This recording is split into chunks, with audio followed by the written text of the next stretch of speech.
नमस्कार उज्जैन, मैं सिमरन तिरवार स्वागत करती हूँ आप सभी का अभय न्यूज के 8 मार्च मंगलवार शाम के बुलेटिन में। चलिए देखते हैं उज्जैन शहर की आज की कुछ खास खबरें। करीब 2.5 महीने पहले नागदा में हुई बजरंग दल के सुरक्षा प्रमुख की हत्या की पुलिस जांच से चौधरी के परिजन संतुष्ट नहीं है। उन्होंने जांच पर सवाल उठाते हुए प्रदर्शन की चेतावनी दी है। मंगलवार को राकू चौधरी के भाई राजू चौधरी ने मीडिया कर्मियों को बताया, राकू चौधरी की हत्या के मामले में पुलिस ने 6 आरोपियों पर नामजद प्रकरण दर्ज किया था। पुलिस ने अपनी जांच में विजय पटेल, जगदीश आर्य और कमल आर्य को क्लीन चिट देकर केस से बाहर कर दिया, जबकि शेष 3 आरोपियों को जेल भेज दिया है। राजू चौधरी ने बताया कि पुलिस ने क्लीन चिट देने के लिए मोटी रकम आरोपियों से वसूली है, जबकि कायदे से किसी भी प्रकरण में एक बार आरोपी बनने के बाद नाम हटाने या क्लीन चिट देने का काम कोर्ट करती है। इस मामले में पुलिस का आरोपियों को क्लीन चिट देना भारी लेन देन की तरफ इशारा करता है। बजरंग दल नेता रुपेश ठाकुर ने भी आरोपियों को क्लीन चिट देने के बजाय गिरफ्तार करने की मांग की है। ऐसा नहीं होने की स्थिति में प्रदेश व्यापी आंदोलन और भूख हड़ताल करने की चेतावनी दी है कि ये नाम दर्ज आरोपी और आवेदन दे रखा है राकू ने, अभी तक इनको गिरफ्तार नहीं कर रहे हैं, तो वो बोल रहे हैं हमको साक्ष्य नहीं मिल रहे। यही सब खुद वो अदालत बन रहे हैं, मतलब सुप्रीम कोर्ट बोलते हैं कि इनका नाम ही नहीं आ रहा, इनका कड़ी नहीं मिल रही। जब इतना बड़ा 2017 से मामला चल रहा था, फिर क्या कर रहा था पुलिस प्रशासन, हमारी सुन ही नहीं रहा था। और इतने बड़े हिंदूवादी नेता की हत्या होने के बाद, एफआईआर में नामजद होने के बाद आरोपी अभी तक घर पे पकड़ा नहीं रहे हैं और आरोपी नागदा में ही रह रहे हैं, थाने पे आ रहे हैं और जा रहे हैं। क्या पता भगवान जाने उनने ऐसा क्या कर दिया है कि पुलिस उनको पकड़ क्यों नहीं रही है। कायथा हल्का के पूर्व पटवारी पर रहवासियों ने गंभीर आरोप लगाए हैं। इनका आरोप है कि पटवारी ने नामांतरण के नाम पर करोड़ों रुपए लिए और फिर ट्रांसफर करवाकर चला गया। पटवारी ने रसीद कटवाने के नाम पर राशि वसूलने की, लेकिन राशि प्राप्ति की रसीद तक नहीं दी। कायथा के आदर्श नगर में रहने वाले अब्दुल हकीम पिता हुसैन शाह ने बताया, वह परिवार सहित आदर्श नगर में वक्फ जमीन पर निवास करते हैं। पटवारी गणेश राम ने जमीन का सर्वे नंबर बदलने का हवाला देते हुए उनसे कहा था कि अब यह जमीन सरकारी हो गई है, इसलिए मकान टूटने से बचाने के लिए जमीन का नामांतरण करवा लो। परिवार के 5 सदस्यों का नामांतरण करने के लिए पटवारी ने 30,000 रुपए प्रति व्यक्ति के मान से 1.5 लाख रुपए लिए और सरकारी रसीद देने का आश्वासन दिया। कोरोना की दूसरी लहर के समय पटवारी ने रुपए लिए थे, लेकिन महीनों तक भी नामांतरण नहीं किया। बहुत दबाव बनाने पर पट्टे के कागज दिए। जब तहसील में पट्टे की जांच कराई तो पता चला वह फर्जी है। आपत्ति लेने पर पैसे लौटाने की बात करता रहा और फिर ट्रांसफर करवाकर तराना चला गया। पटवारी और उनके बीच रुपयों के लेन देन का ब्यौरा व्हाट्सएप पर है। अब्दुल हकीम के साथ अन्य लोग भी पटवारी की शिकायत लेकर आए थे। इनका आरोप है कि पटवारी ने हल्के से करीब 1 करोड़ रुपए की राशि नामांतरण के नाम पर उठवाई है। बहरहाल पटवारी के खिलाफ हुई शिकायत गंभीर है। अब देखने वाली बात यह है कि कलेक्टर इस पर क्या कार्रवाई करते हैं। क्या मामला है? आज जन सुनवाई कलेक्टर महोदय के यहाँ पहुँचे हम लोग 5 लोगों के साथ। पटवारी गणेश द्वारा धोखाधड़ी की गई हमारे साथ और डाइवर्सन के नाम पे पट्टे फर्जी दे दिए गए और जब भी फ़ोन करते फ़ोन नहीं उठाते हैं। और हमने कलेक्टर महोदय के यहाँ शिकायत की इस बात को लेके और 1.5 लाख रुपए ठगी की गई 5 लोगों से। विक्रम विश्वविद्यालय में एक बार फिर खिलाड़ियों के साथ खिलवाड़ किया जा रहा है। हरियाणा के अंबाला में गई टीम को परेशान होना पड़ रहा है। कुलपति ने शिकायत मिलने के बाद मौजूदा डायरेक्टर को हटाने का निर्णय लिया है। कुलपति के अनुसार जल्दी ही खेल विभाग में स्थायी खेल निर्देशक की नियुक्ति की जाएगी। रविवार को बॉडी बिल्डिंग और वेट लिफ्टिंग खिलाड़ियों की 20 सदस्यीय टीम अंबाला गई है। खिलाड़ियों ने बताया कि अग्रिम राशि खिलाड़ियों को देने का प्रोविजन है, लेकिन कोच मैनेजर को यह राशि सोमवार को चेक से जारी की गई। इस राशि में 30% तक की कटौती की गई। टीम के पास अंबाला में रुपयों के लाले हैं। हर बार टीएडीए में कटौती करके भुगतान किया जाता है, जबकि यूनिवर्सिटी से उनके नाम पर पूरी राशि ली जाती है। कुलपति अखिलेश कुमार पांडे ने शिकायत मिलने के बाद मौजूदा खेल निदेशक राज बोरिया को हटाकर स्थायी खेल निदेशक की नियुक्ति करने का फैसला लिया है। कुलपति के अनुसार राज बोरिया मूलतः लाइब्रेरियन है जो ठीक ढंग से काम नहीं कर पा रहे हैं। अंबाला वाले मामले में क्या हुआ है वे पता करके बताएंगे। अभी ये देख रहे हैं कि खेल विभाग हमारा अभी शुरू हुआ है, जहां हमने बीपीएड अभी शुरू किया है, तो थोड़ा सा भी वहाँ व्यवस्थाओं की मैं मानता हूँ कि वहाँ पे कमी है। अभी हमने एडवर्टाइजमेंट किया है डायरेक्टर फिजिकल एजुकेशन। मुझे लगता है कि वहाँ पे यदि डायरेक्टर फुल टाइम बैठने लगेगा, अभी तो दूसरे विभागों से चार्ज दिया जाता है, यदि पूरी तरीके से वहाँ बैठेगा तो ये व्यवस्थाएं सुधरेंगी। जहाँ तक वो टीएडीए का है, आप बता रहे हैं, मैं कुछ लोगों से ने इसको वो पॉइंट आउट किया है। मैं बुला करके देखता हूँ और जो मैनेजर लोग जा रहे हैं मैं उनसे भी बात करके ये देखता हूँ कि क्या समस्या आती है, मैं उसका निराकरण करता हूँ। भाजपा के राष्ट्रीय अध्यक्ष जेपी नड्डा ने कहा कि श्री महाकालेश्वर के दर्शन कर विश्व के मंगल की कामना की है। शांति के साथ विकास के तौर पर भारत आगे बढ़े, यही कामना है। नड्डा मंगलवार को पत्नी के साथ श्री महाकालेश्वर के दर्शन करने के लिए उज्जैन पहुंचे थे। दरअसल 5 राज्यों के चुनाव में भाजपा की विजय की कामना को लेकर आए नड्डा ने सिर्फ ये कहकर मीडिया से दूरी बना ली कि यह नितांत निजी यात्रा है। इससे पहले शहर पहुंचे नड्डा का जमकर स्वागत किया गया। उनका साथ पाने के लिए भाजपा नेता धक्का मुक्की करते रहे। इनमें सीएम शिवराज सिंह चौहान से लेकर प्रदेशाध्यक्ष वीडी शर्मा तक शामिल थे। गर्भगृह में पूजन करने के बाद नड्डा नंदी गृह में भी काफी देर तक रुके। दर्शन करने के बाद वह देवास रवाना हो गए। बहुत बहुत नमस्कार। आज मुझे महाकालेश्वर के दर्शन करने का सौभाग्य प्राप्त हुआ और यहाँ के हमारे सभी पंडित बंधुओं ने बहुत ही अच्छे से पूजा अर्चना कराई और मैंने महाकालेश्वर से इस बात की विनती की कि विश्व का कल्याण हो, सभी मंगलमय रहें, शांति के साथ साथ विकास में भारतवर्ष आगे बढ़े और साथ ही साथ विश्व के दृष्टि से भी सभी लोग मंगलकारी दृष्टि से आगे बढ़ें। वो साध्वी है और सेवा उनका मंत्र है। दिन दुखियों की सेवा उनका जुनून है। ग्वालियर की रहने वाली साध्वी ने सेवा के लिए उज्जैन को अपना ठिकाना बनाया है। वो सालों से पीड़ितों की सेवा कर रही है। ये साध्वी है ललिता नंद। महज 6 महीने की उम्र में ललिता नंद को पिता यशवंत राव वाघ उज्जैन ले आए थे। धार्मिक, पौराणिक और आध्यात्मिक इस शहर की आबो हवा ललिता को इतनी भाई कि उन्होंने भगवा चोला धारण कर लिया, यानी वह साध्वी बन गई। वह ऐसी साध्वी हैं जो धर्म के साथ कर्म को भी महत्वपूर्ण मानती हैं। जल संसाधन विभाग में काम करते हुए वह सेवा भी कर रही हैं। ड्यूटी से निवृत्त होने के बाद वह गरीबों की सेवा में जुट जाती हैं। ये सेवा होती है क्लिनिक के माध्यम से। अपने गुरु त्रिवेदी दत्त पांडे से मिले मार्गदर्शन में उन्होंने भैरू महाराज की स्थापना की। साध्वी ललिता जी का दावा है कि भैरू महाराज के दर्शन मात्र से 2000 से ज्यादा स्त्रियों की सूनी गोद भर गई। लकवाग्रस्त लोग ठीक हो गए। पूरे कोरोना काल में उन्होंने लाखों लोगों का इलाज किया और दवाइयां वितरित की। उनके निज आवास पर सात्विक प्रसन्न भैरव विराजित हैं और इनके दर्शन मात्र से दुख दूर हो जाते हैं।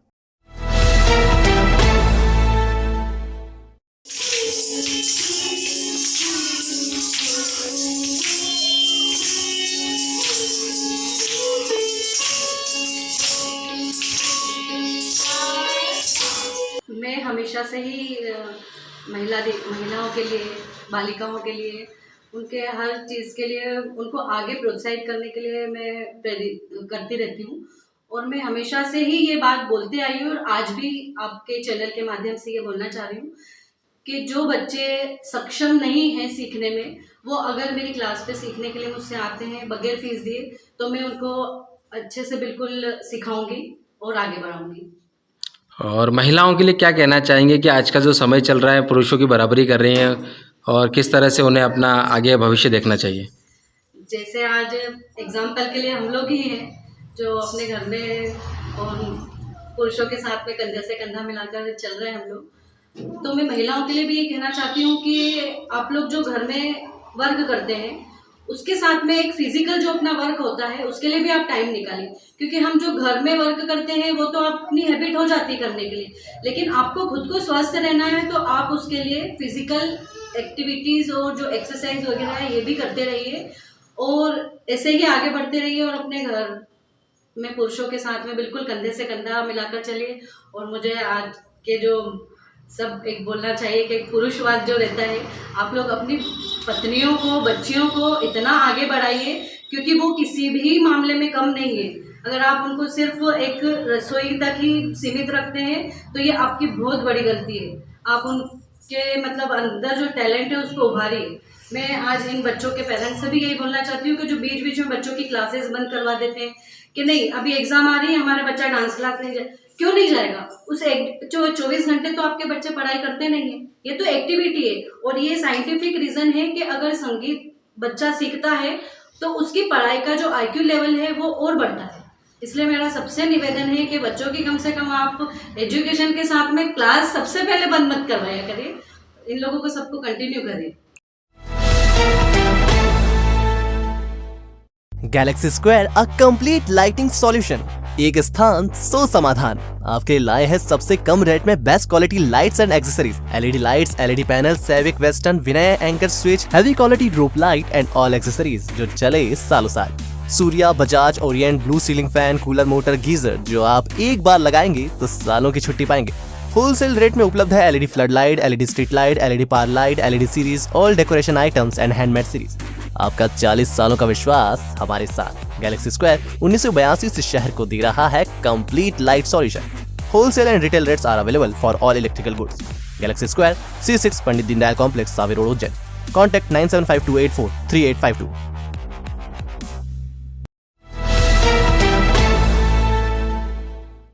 घटिया तहसील के गांव खजूरिया सदर में रहने वाले 165 परिवारों को दबंगों ने मार पीट कर भगा दिया और उनकी जमीन हथिया ली। बेसहारा परिवार 7 महीने से धक्के खा रहा है, लेकिन निराकरण नहीं हो पा रहा।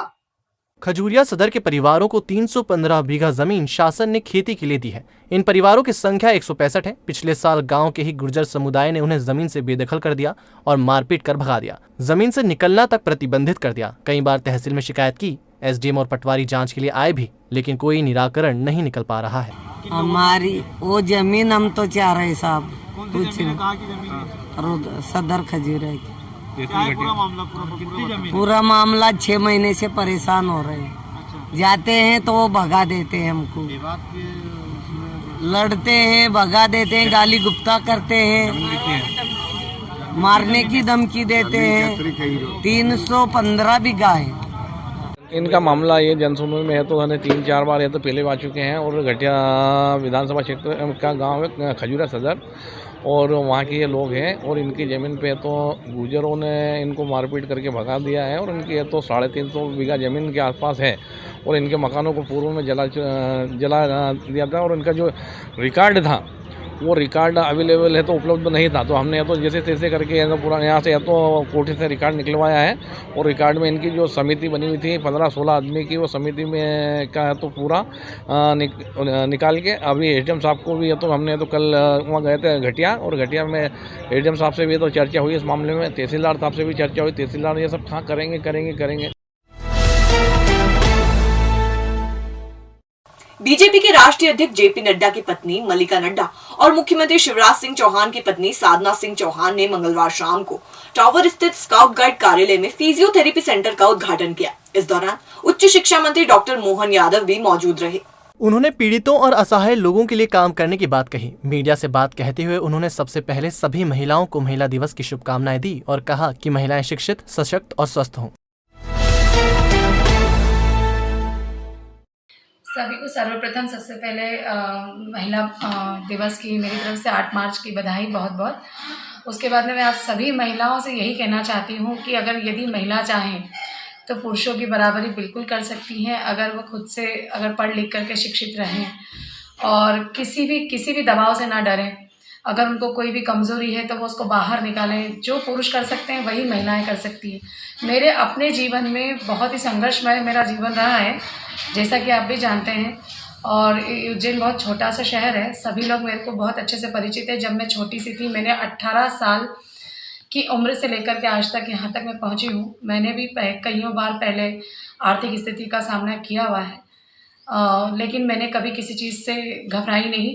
और समस्या है तो जीवन है, और जीवन है तो समस्या है, इसलिए किसी भी समस्या से नहीं घबराते हुए हमेशा आगे विस्तार की ओर बढ़ना और लोगों के लिए सेवा करना ही महिलाओं का जो है हिम्मत वाला काम है। और सभी महिलाओं से मेरा बस इतना सा ही कहना है कि किसी भी डर को बिल्कुल अलग हटाते हुए हमको आगे बढ़ते रहना चाहिए, ताकि कोई भी पुरुष हमें कमज़ोर ना समझ सके। आपको बहुत बहुत बधाई, सभी महिलाओं को मेरी तरफ से धन्यवाद। 21,000 अपात्र बीपीएल कार्ड धारी अब राशन दुकान संचालित करने वालों के लिए सिरदर्द बन गए हैं। प्रशासन ने इन्हें राशन नहीं देने के निर्देश दिए हैं, लेकिन इन नामों को हटाने की जिम्मेदारी दुकानदारों को सौंपी है, जिसके चलते दुकानदारों को कई प्रकार की परेशानियों का सामना करना पड़ रहा है। कलेक्टर आशीष सिंह ने हाल ही में बीपीएल कार्डधारी परिवारों का सर्वे करवाया। इसकी रिपोर्ट के आधार पर कलेक्टर ने 21,000 से अधिक परिवारों को अपात्र घोषित कर दिया, जिसकी सूची भी जारी कर दी गई। राशन दुकानदारों का कहना है कि अपात्रों की सूची में उनके नाम के आगे आईडी नंबर नहीं दिया गया है। इस वजह से उनकी पहचान करना मुश्किल हो रहा है। शासन के पोर्टल में अपात्र के नाम अब भी दिखाई दे रहे हैं। ऐसे में पहचान होने के बाद भी कार्डधारी दुकान पर राशन के लिए हुज्जत कर रहे हैं, जिसके चलते दुकान संचालन में कठिनाई आ रही है। लंबे समय से शासन उन्हें 1 किलो पर 70 पैसे का कमीशन देता है, जो अब 2 रुपये करने की मांग की गई है। शहर के सभी 126 उचित मूल्य दुकान संचालित करने वाले दुकानदारों ने अनिश्चितकालीन हड़ताल की घोषणा की है। 21,000 राशन कार्ड बंद करें, वो बंद करने का काम हमारे को दिया कि आप इनको छांट के दो, वो हमारे से नहीं हो पा रही है, क्योंकि दुकान पे विवाद की स्थिति बन रही है। जिसको हम बोलते हैं कि बंद हो गया तो वो बोलते हैं कि मशीन में आ रही है, वो कहीं से चेक करा के आ जाता है, बोले आपकी मशीन में तो आ रही है, आप मान लीजिए, और वो काम हो नहीं रहा है। अब वो हम करवा नहीं, चाहे तो शासन ये पूरे कार्ड पूरे निरस्त कर दे और मशीन में उनको विलोपित कर दे, तो हमारी समस्या का पूरा हल हो जाएगा। 12 मार्च को होने वाली लोक अदालत के प्रचार प्रसार के लिए मंगलवार को रैली निकाली गई। न्यायालय परिसर से रैली को विशेष न्यायाधीश अशफाक अहमद खान ने हरी झंडी दिखाकर रवाना किया। राज्य विधिक सेवा प्राधिकरण के निर्देशन में 12 मार्च को ये लोक अदालत आयोजित की जाएगी। इसमें आपराधिक, दीवानी, चेक बाउंस के प्रकरणों का निराकरण आपसी सहमति के आधार पर किया जाएगा। वाहन रैली को रवाना करने के मौके पर न्यायाधीश जितेंद्र कुशवाहा, पंकज चतुर्वेदी, संतोष शुक्ला, कोर्ट मैनेजर आनंद पद्मावत और अरविंद कुमार जैन उपस्थित थे। मध्य प्रदेश राज्य विधिक सेवा प्राधिकरण जबलपुर के निर्देशानुसार एवं माननीय प्रधान जिला एवं सत्र न्यायाधीश महोदय श्री R.K. वाणी साहब के निर्देशन में इस वर्ष की प्रथम नेशनल लोक अदालत का आयोजन 12 मार्च को किया जा रहा है, जिसमें आपराधिक, दीवानी, घरेलू हिंसा, चेक बाउंस, पारिवारिक विवाद और जलकर, संपत्ति कर, विद्युत चोरी एवं अन्य सभी प्रकार के राजीनामा योग्य प्रकरणों का निराकरण सुलह एवं समझौते के आधार पर किया जाएगा।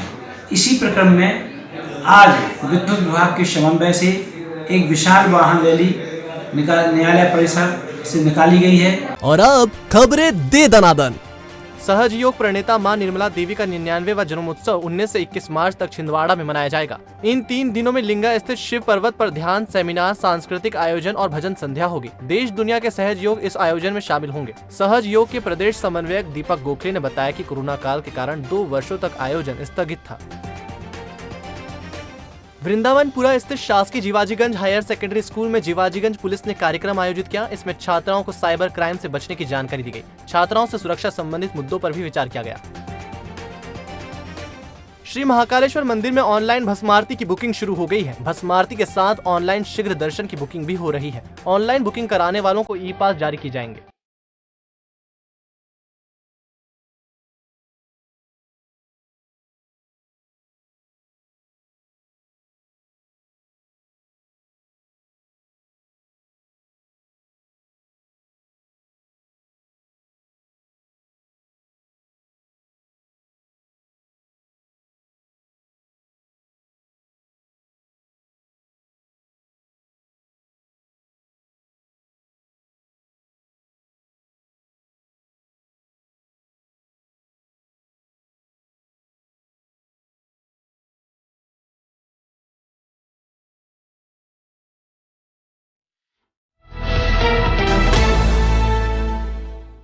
तो आपने देखा अभी न्यूज का आज का बुलेटिन। अगर खबरों को लेकर आपके पास कोई फीडबैक है तो हमारे कमेंट सेक्शन में या फिर इनबॉक्स में जरूर बताइएगा। कल फिर मिलेंगे इसी समय। नमस्कार।